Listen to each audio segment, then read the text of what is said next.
গাড়ি না থামিয়ে মোটরসাইকেলের উপর দিয়েই তারা ডাম্পারটা চালিয়ে চলে যায়।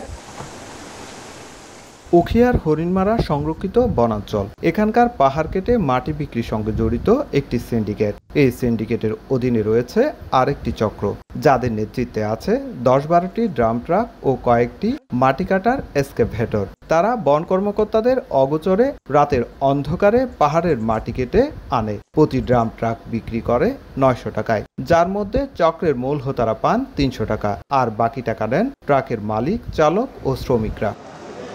এই সিন্ডিকেটের মূল হোতাদের শনাক্ত করেছে র্যাব। সংস্থাটি জানায়, হেলাল গফুর ও বাবুল সিন্ডিকেটের নেতৃত্বেই চলে উখিয়ার হরিণমারায় পাহাড় কাটা ও মাটি বিক্রি।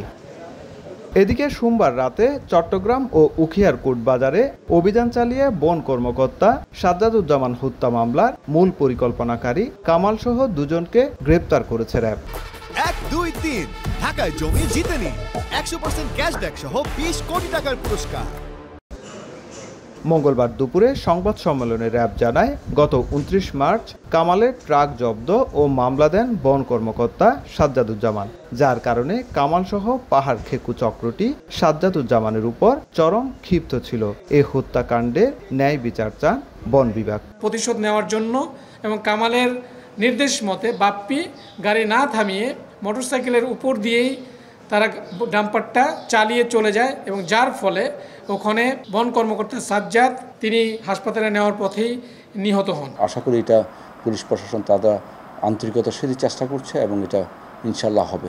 এটা আমরা এবং ন্যায় বিচার আমরা চাই।